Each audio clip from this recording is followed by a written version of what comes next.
ব্যাস অনেক হয়েছে ভাই, বুঝলে? অনেক সহ্য করে নিয়েছি, অনেক মেনে নিয়েছি। আর দেখবো না আমরা ওয়ান সাইডেড ম্যাচ, আর সহ্য করবো না আমরা বোরিং ম্যাচ। এইবার দেখবো আমরা ফুল থ্রিলার ম্যাচ, বুঝলে? আজ হবে আসল মদকা খেল, আজ হবে আসল ফাটাফাটি। কারণ আজ কোনো নর্মাল ম্যাচ হবে না ভাই। একদিকে থাকবে বড় ভাই, তো একদিকে থাকবে ছোট ভাই। একদিকে থাকবে 9 নম্বরে থাকা দল, একদিকে থাকবে 10 নম্বরে থাকা দল। একটা দল ফাইনালি আগের ম্যাচ থেকে কামব্যাক করা শুরু করেছে, ফাইনালি তারা তাদের খাতাটা খুলেছে। আর একটা দল খাতা কবে খুলবে ওপরওয়ালাই জানে। যাই হোক, আজকের ম্যাচটার মধ্যে একটা ভালো ব্যাপার হচ্ছে এটা যে দুটো দলের মধ্যে একজন আজকে জিতবে ভাই, বুঝলে তো?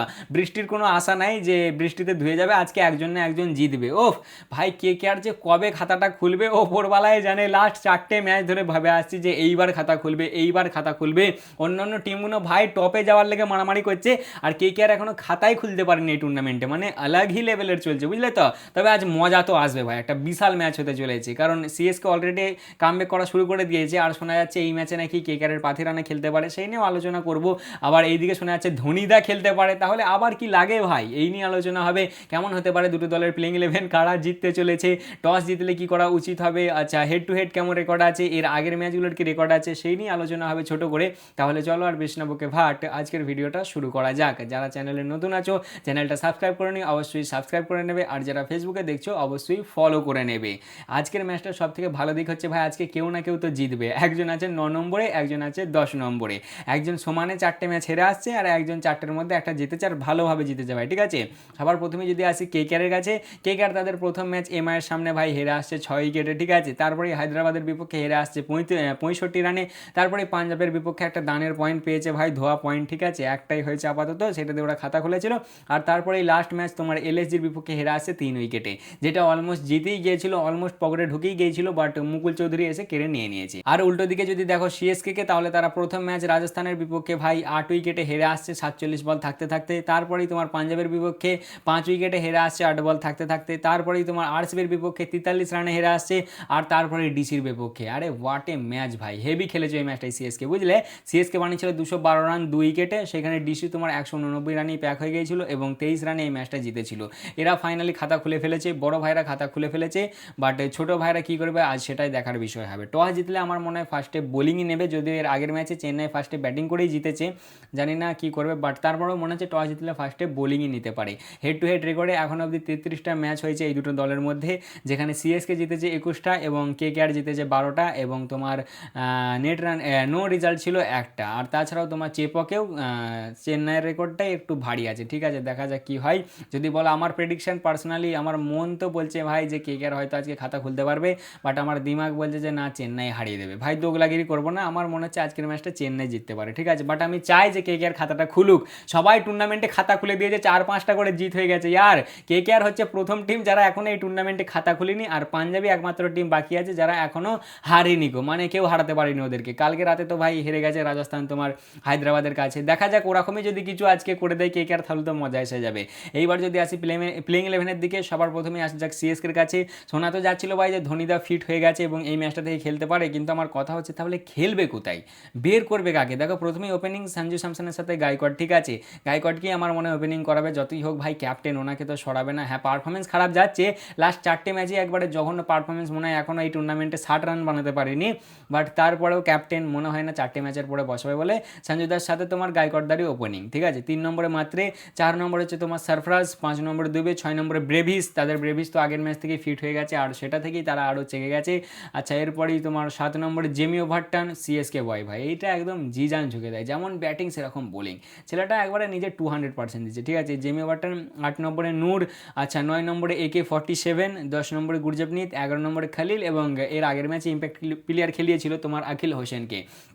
দেখো সিএসকের পিচে এখন ব্যাপারটা কী হয়েছে জানো তো, মানে তোমার চেপকের পিচে ওখানে আর স্পিন ফ্রেন্ডলি পিচ হয় না, ঠিক আছে? নর্মাল পিচই হয়, পাটা পিচই হয়, আর ফাস্ট বোলাররা এখন বেশি মাদাত পায়। এর আগের ম্যাচে হলো তো সিএসকের স্পিনাররা সেরকম কিছু খাস করতে পারেনি। তাহলে ধোনিদা যদি আসে, সে ধরো যদি ইম্প্যাক্ট প্লেয়ার হিসেবে আমি যদি আসে, তাহলে আমার মনে হয় আনসুল কাম্বোজের জায়গাতেই আসবে। আর খালিল কেন আখিল না হলে তোমার নূর, দুজনের মধ্যে একজন বসবে, ঠিক আছে? কিন্তু আমার কথা হচ্ছে দুজনের মধ্যে একজনকে বসিয়ে দিলে তাহলে স্পিনারও তো একটাই হয়ে যাবে।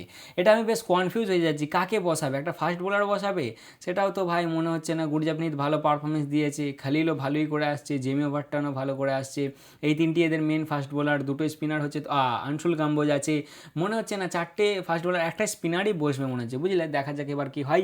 এরপরে যদি আসি কেকেআরের কাছে, কেকেআর ভাই কি আর বলবো, কবে যে এরা খাতা খুলবে। শোনা তো যাচ্ছিল যে এদের পাথিরা নাকি এনওসি দিয়ে দিয়েছে, ঠিক আছে, সবাই এই আপডেটটা দিয়ে দিয়েছে, সব ইউটিউবারই, খালি আমিই দিইনিকো ভাই।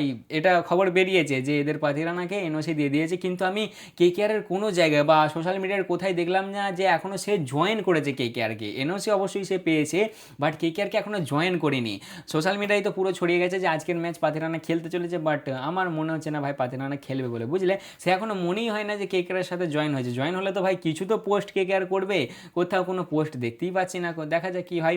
আপাতত আমি ওপেনিংয়ে রাহানের সাথে ফিন অ্যালেন, আমার তো ইচ্ছা নেই ভাই, রাহানেদা ভালো করছে, বাট আমি তারপরেও চাই যে নারায়ণের সাথে ফিন অ্যালেনের ওপেনিং করাক। অনেকজনই চাইছে যে ফিন অ্যালেনকে ড্রপ করে তোমার টিম শেফার্ডকে খেলাক, বাট সে প্রথম ম্যাচে স্টার্ট কিন্তু ভালো পেয়েছিল ভাই। সে শেফার্ডকে খেলাক বা তোমার ফিন অ্যালেনকে খেলাক, দুজনের মধ্যে যে হোক খেললেই হবে, কোনো অসুবিধা নেই, ঠিক আছে। ওপেনিংটাই তোমরা প্লিজ নারায়ণদাকে ঢোকাও না ভাই, হেভি মজা আসবে, হেভি মজা আসবে। আমি বলছি শোনো, ঢোকাও, তোমরা ধরো না নারায়ণদাকে খাতায়, ঠিক আছে, ধরো না, হয় চললে চলবে, না চললে না চলবে, তোমরা ফালতু নষ্ট করছো নারায়ণদাকে, ঠিক আছে। যাই হোক ভাই, কথা তো শুনবে না এরা। রাহানের সাথে তোমার ফিনদাই ওপেনিং করবে, ঠিক আছে।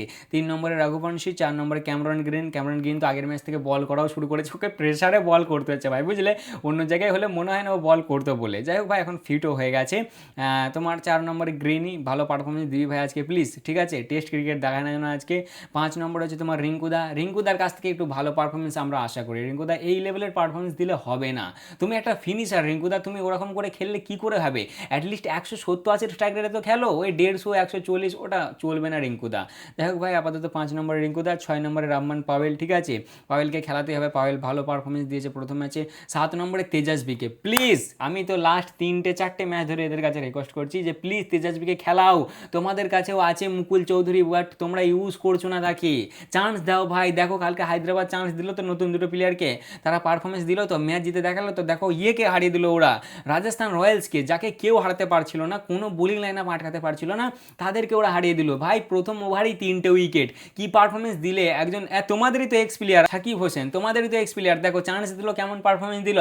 4 ওভারে 24 রান খেয়ে 4টে উইকেট, প্রফুল হিঙ্গে 4 ওভারে 34 রান খেয়ে 4টে উইকেট। তাহলে তোমরাও চান্স দাও না, কেন বারবার রামানদীপকে টানছো তোমরা? না রামানদীপকে ইউজ করছো না, ও ব্যাটিংয়ে সেরকম কিছু খাস করতে পারছে, বারবার ওকে টানছে। মুকুল চৌধুরী তোমাদের কাছেও আছে, চোখটা খোলো, অন্ধ হয়েও না, আর টাইম নেই অন্ধ হওয়ার। সবাইকার 4-5টা করে ম্যাচ খেলা হয়ে গেল, এখনও তোমরা খাতা খোলোনি সেই জায়গায়, তাহলে মানে এটা কোনো কথা ভাই। প্লিজ 7 নম্বর তোমরা তেজাসবিকে খেলাও, ঠিক আছে। 8 নম্বর হচ্ছে অনুকূল, 9 নম্বরে নারায়ণদা, 10 নম্বরে কার্তিক, 11 নম্বরে নবদীপ এবং 12 নম্বরে ভ্যাবাবারোনা ইম্প্যাক্ট প্লেয়ার। আমি এরকমই প্লেইং 11 দেখছি। যদি তোমার এখানে আসে, কি বলো নামটা, পাতিরানা আসে, তাহলেই চেঞ্জ হবে, নাহলে চেঞ্জ হওয়ার কিছু দেখছি না। আর ভরুণদা ফিট হয়ে গেছে, এবার ভরুণদা এলে কার জায়গায় খেলাবে, কাকে বসাবে, নবদীপকে বসাবে নাকি? হ্যাঁ নবদীপই তো দেখছি আমি বসানোর মতন, আর কাউকে তো দেখতে পাচ্ছি না। দুটো স্পিনারই আমার মতে বলে ইউজ করা ভালো। আগের ম্যাচে নারায়ণদা, দেখো নারায়ণদাকে তো বসাতে পারবে না ভাই, আগের ম্যাচে টপ লেভেলের পারফরমেন্স দিয়েছে। আচ্ছা অনুকূলকেও মনে হয় না বসাবে বলে, তাহলে ব্যাটিং কম হয়ে যাবে। আচ্ছা তারপরেই হচ্ছে তোমার এইদিকে ফিন, না হলে তোমার ওইদিকে টিম সেফার্ট, একটা তো বিদেশি ওপেনার থাকবে। আচ্ছা এইদিকে গ্রিনকেও মনে হয় না বসাবে বলে, তাহলে কার জায়গায় নিয়ে আসবে ভাই? এটা কালকে না টসটা হলে বুঝতে পারছি না, বুঝলে, কার জায়গায় কাকে খেলাবে। মনে তো হচ্ছে না যে ভরুণদাকে খেলাবে বলে, আবার মনে হচ্ছে খেলাতেও পারে, কারণ ভরুণদার অতটাও খাস যাচ্ছে না টুর্নামেন্ট। সেই T20 ওয়ার্ল্ড কাপের তোমার থেকে মার খেতে ধরেছে, সুপার 8 থেকে, এখনও মার খেয়েই যাচ্ছে সমানে, বুঝলে তো। ভরুণের মিস্ট্রি হিস্ট্রি হয়ে গেছে, এখন দেখা যাক কী হয়। আমার মনে হচ্ছে না কালকের ম্যাচে ভরুণদা প্লেইং 11-এ থাকতে চলেছে বলে, আর থাকলেও নবদীপের জায়গায় থাকবে। আর ভাই তাহলে তোমার 3টে ফাস্ট বোলার হয়ে যাচ্ছে, অনুকূল থাকছে না, অনুকূল তো স্পিনার, দুটো ফাস্ট বোলার হচ্ছে, তাহলে ভৈভব থাকছে, এইদিকে তোমার কার্তিক থাকছে, আর এইদিকে গ্রিন থাকছে, 3টে ফাস্ট বোলারই হচ্ছে। কি জানি ভাই কি করবে। আমার তো আপাতত মনে হচ্ছে না, বেশি আমি আর জড়াচ্ছি না, মনে হচ্ছে না কালকের ম্যাচে তোমরা পাথিরানাকে দেখতে পাবে বলে, কারণ মনেই হয় না সে এখন এসে পৌঁছেছে বলে। আর ভারুণদা খেললে মনে হয় নবদীপের জায়গায় খেলবে, ম্যাচটা আমার মনে হচ্ছে সিএসকেই জিতবে। বাট আমি চাই যে কেকেআর খাতাটা খুলুক, ঠিক আছে, দেখার মতন একটা ম্যাচ হবে। তা দেখা যাক কে জেতে। তা মোটামুটি এই ছিল আজকের ভিডিও, কেমন লাগলো অবশ্যই জানাবে, ভালো লাগলে লাইক কমেন্ট শেয়ার অবশ্যই করবে। দেখা হচ্ছে আবার পরের ভিডিওতে, চলো ততক্ষণের জন্য টাটা।